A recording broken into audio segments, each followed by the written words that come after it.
warahmatullahi wabarakatuh. اسمي نوشهيرة بنت محمود، عدد الطلبة 0 و6 و8 و2 اليوم أريد أن أعرض عن الموضوع الاقتباس. سنذهب أولا إلى تعريف الاقتباس. تعريف الاقتباس في اللغة هي يعد الاقتباس اللفظي البديع الذي عرفته بلاغة العربية منذ عهد مبكر، وكان يعرف بالذوق ويأتي بسليقة بعيدا أن تكلف والصنعة شأنه شأن محسنة بديعية اللفظية. الاقتباس في الاصطلاح هو نقل النصوص مأخوذة من أعمال مؤلفين أو مباحثين آخرين إلى نصوص أخرى بصورة مباشرة أو غير مباشرة أو جزئية أو بإعادة الصياغة الأهداف متنوعة. Pengertian iktibas dari segi bahasa ialah merupakan salah satu seni yang indah yang dikenali oleh orang Arab sejak zaman awal lagi. Lebih jelas lagi, iktibasnya adalah yang berpengaruh, menarik dan seni yang indah. Daripada segi istilah, iktibas daripada segi istilah ialah pemindahan teks yang diambil daripada karya pengarang atau penyelidik ke pendek lain kepada teks lain secara langsung atau tidak langsung, sebahagian atau dengan prafasa, untuk pelbagai tujuan seperti mengesahkan idea tertentu, mengarahkan kritikan, membuat perbandingan, dan inilah yang dimaksudkan dalam petikan pengertian umum. Ia juga merupakan pemasukan ucapan dalam puasa atau susunan sesuatu daripada Al-Quran atau hadis Nabi Sallallahu Alaihi Wasallam yang mulia. هناك نوعان من أنواع الاقتباس، هي اقتباس النصي المباشرة، اثنان الاقتباس غير المباشر. اقتباس النصي المباشر هي يتمثل اقتباس النصي بما يؤثر الشاعر من آية ذكر الحكيم أو حديث ويدرجه في الشعر دون التصريف بالألفاظ مع استخدام علامة الاقتباس وإشارة إلى صاحب النص. سنذهب إلى أنواع الاقتباس الثاني، هي اقتباس غير المباشر. اقتباس غير المباشر هي نص وهو أن يقتبس الشاعر المعنى القرآني الذي يريده لجاته أن يفهم المعنى المراد من أي الذكر الحكيم، ثم يوظف في شعره. وفي هذا الاقتباس غير المباشر من نص فلا تودع علامة الاقتباس وإنما نكتفي بقوله قال فلان أو ذكر فلان قبل الفقه التابسة. ومن إيجابيات هذا النوع من اقتباس القدرة على استمرارية القراءة أو أن يكون اقتباس في النهاية الفقه التابسة. Iktibas ini mempunyai dua bahagian, iaitu iktibas secara langsung dan iktibas secara tidak langsung. Okey, kita pergi kepada iktibas secara langsung. Okey, iktibas secara langsung ialah petikan teks diwakili oleh apa yang dipengaruhi oleh penyair dari ayat zikir yang bijaksana atau hadis yang mulia dan memasukkannya ke dalam puisi tanpa menggunakan perkataan dengan menggunakan tanda petikan dan merujuk kepada pengarang teks. Kerana Al-Quran datang dari memerlukan pernyataan dan penyair menggunakan petikan dalam puisinya untuk memenuhi tujuan teks. Maksud daripada iqtibas ghairu al-mubashir ialah ia adalah untuk penyair yang memetik makna Al-Quran yang dia mahu untuk keperluannya, iaitu dia memahami maksud yang dimaksudkan daripada ayat zikir bijaksana, kemudian menggunakan dalam teks puisinya. Dan dalam hal petikan tidak langsung dari teks, tanda petikan tidak diletakkan, tetapi cukuplah dengan mengatakan kata fulan atau kata fulan sebelum perenggan yang dipetik. Dan salah satu kelebihan petikan jenis ini ialah keupayaan untuk kesinambungan membaca atau mempunyai petikan di akhir perenggan yang dipetik. Assalamualaikum warahmatullahi wabarakatuh. Ismi Siti Nur Mishittah binti Abdul Halim. Rakam metri 067961. Hari ini saya akan berikan contoh iktibas.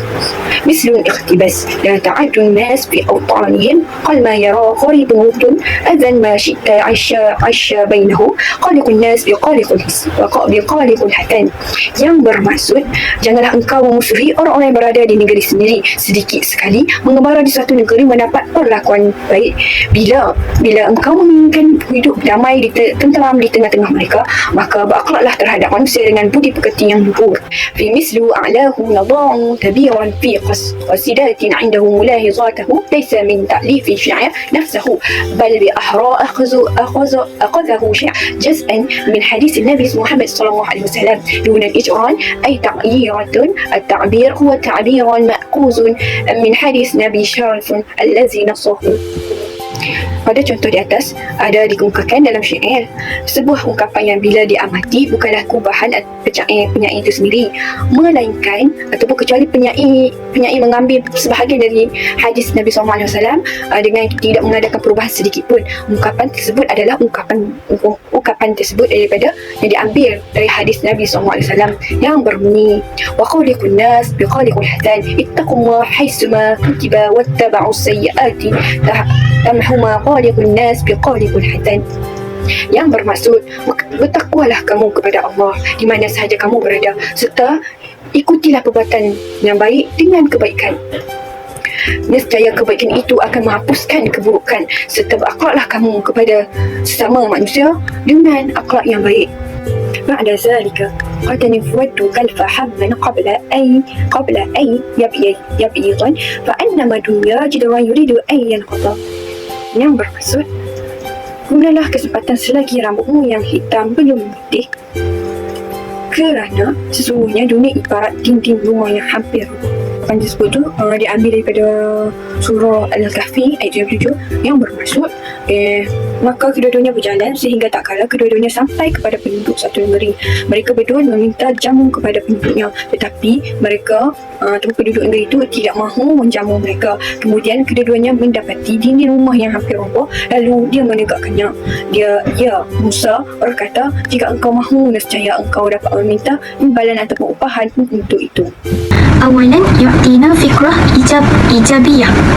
Iktibas dapat memberikan kita idea yang positif di mana dalam berucap atau berargumen kita boleh merujuk kepada gaya bahasa Al-Quran maupun hadis. Sanian yastamiru sama'i ayati Al-Quran fi al-hayah. Kita dapat menggunakan ayat-ayat Al-Quran untuk berbincang sesama umat Islam agar ayat-ayat Al-Quran tetap terus terdengar di sekitar kehidupan kita. Salisan yahsulu ala makafi'ah li qira'atiha wa yumkinu an takuna adatu lil husul ala irsyadat wa durus fil hayati al-yawmiyah. Nabi Muhammad SAW, sahabat dan para penyair mengajarkan kita bahawa keindahan bahasa Al-Quran sepatutnya kita agungkan kemuliaannya dan keindahan bahasanya, di samping kita mendapat pahala dalam membacanya dan boleh menjadi alat untuk mendapatkan hidayah dan pengajaran yang berkualiti dalam aktiviti seharian. Indama yatahaddatsu al-aba'u ila atfaluhum wa yu'allimuna awladuhum yumkinuhum istikhdam makna Al-Quran wa hadis an-Nabi. Contohnya, ketika orang tua berbicara dengan anaknya, mereka mengajarkan dan menggunakan makna Al-Quran di dalam perbualan tersebut. Selain itu, mereka akan juga selitkan beberapa hadis Nabi di dalam perbualan untuk meningkatkan sistem pengajaran anak-anak yang sekarang ini. Atau para ibu bapa boleh mendedahkan lagu-lagu yang menggunakan penggunaan kata-kata Al-Quran dan juga hadis Nabi. Khamisan, fahmun al-ma'na wal qawanin. Hikmahnya dapat memahami makna serta hukum-hukum yang dibawa oleh ayat Al-Quran sebelum menggunakan ayat tersebut dalam percakapan atau idea. Wa akhiran yumkinu istikhdamuha fi ad-da'wah al-i'lamiyah wa i'ta'u an-nasah wa tahfizu wa tanmiyatu aqidah al-muslimin. Iktibas boleh digunakan dalam media dakwah, memberi nasihat, memberi motivasi dan membangunkan keimanan kita. Assalamualaikum warahmatullahi wabarakatuh. Ismi Sayyidatul Afifah binti Rusmaini. Raqam al-talabah 06798. Hukum al-iktibas. يرى جمهور العلماء جواز الاقتباس في الجملة إذا كان المقاصد لا تخرج عن المقاصد الشرع. تحسين الكلام من آية القرآن. Jadi di sini dalam hukum iktibas, majoriti fuqaha melihat kebolehan menyebut dalam kalimat jika untuk tujuan yang tidak menyimpang dari tujuan yang sah untuk memperbaiki ucapan. Al-Quran Al-Karim asluhu yu'allimna al-iktibas minhu. Kama fi qawluhu ta'ala a'udzu billahi minasyaitonir rajim alladzina idza asabatuhum musibatun qalu inna lillahi wa inna ilaihi raji'un fi surah Al-Baqarah. Fa anta tadammana al-jumlah al-Qur'aniyah inna lillahi wa inna ilaihi raji'un في خطاب الداعي وتدعوه في كلامك ولا يطلب منك تنصيص على أن هذا القرآن، ومن هذا قولك لمن تجب عليك طاعته سمعنا وأطعنا ونحو ذلك كثير من الأدعية الواردة في القرآن الكريم مثل ربنا لا تؤاخذنا إن نسينا أو أخطأنا، فأنت تدرج هذا النص القرآني في دعائك دون أن تقول قبله قال الله تعالى وهذا هو الاقتباس. Seperti mana dalam firman Allah Subhanahu wa taala, orang-orang yang apabila ditimpa musibah mereka berkata kami adalah kepunyaan Allah dan kepadanya kami kembali. Dan surah Al-Baqarah. Demikianlah ucapan kita kepada seseorang yang wajib kita taati, yang mana kami dengar dan kami taat. Dan serupa dengan itu banyak doa yang telah disebutkan dalam Al-Quran Al-Karim seperti ya Tuhan kami, janganlah engkau hisap kami jika kami lupa atau tersilap. Kita memasukkan teks Al-Quran di dalam doa ini tanpa berkata seperti ini dan itu. والثاني النبي صلى الله عليه وسلم يعلمنا الاقتباس من القرآن الكريم في كثير من أحاديث وأدعيته، ونكتفي بهذا الحديث الشريف الذي رواه مسلم عن السيدة عائشة قالت كان إذا قام من الليل افتتح صلاته اللهم رب جبرائيل وميكائيل وإسرافيل فاطر السماوات والأرض عالم الغيب والشهادة أنت تحكم بين عبادك فيما كانوا فيه يختلفون إذني لما اختلف من الحق بإذنك إنك تهدي من تشاء إلى صراط مستقيم فانتظروا إلى اقتباسه عليه صلى الله عليه وسلم لهذا النص القرآني وتداخله مع دعائه بدون tamyiz atau fasl.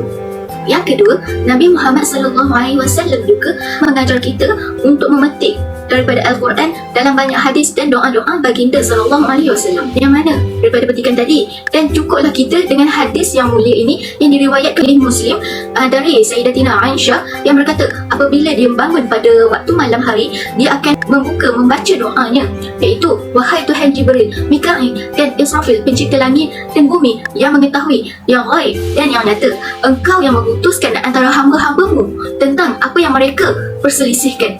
Bimbinglah aku dalam apa yang mereka perselisihkan. Di dalamnya terdapat kebenaran dengan izinmu. Engkau memberi petunjuk kepada siapa yang engkau kehendaki ke jalan yang lurus. والثالث الصحابة رضي الله عنهم يكتسبون من القرآن الكريم أيضا بدون نكير ونكتفي بهذا الاقتباس عن السيدة عائشة في حادثة إفك وكما في رواية البخاري مثلي ومثلكم كيعقوب وبنيه بل سولت لكم أنفسكم أمرا فصبر جميل والله على مستعان على ما تصفون. Yang ketiga dan yang terakhir ini adalah daripada sahabat yang mana para sahabat juga memetik iktibas ini daripada Al-Quran tanpa sebarang bantahan, yang mana berdasarkan dengan nukilan daripada Sayyidatina Aisyah dalam peristiwa Al-Ifk seperti mana dalam riwayat Al-Bukhari yang maksud perumpamaan kamu dan aku adalah seperti Yakub dan anak-anaknya yang kamu bayangkan.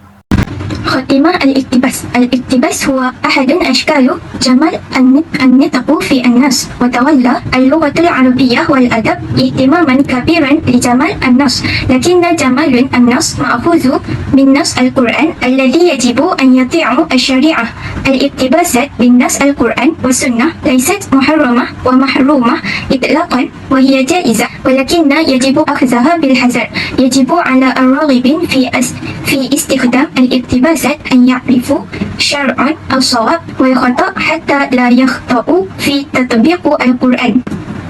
Iktibas merupakan salah satu bentuk dari keindahan lafaz dalam sebuah teks bahasa Arab dan sastra Arab yang sangat memperhatikan keindahannya dari sisi teks tersebut. Namun, keindahan tersebut mengambil dari teks Al-Quran yang harus patuh kepada syariat.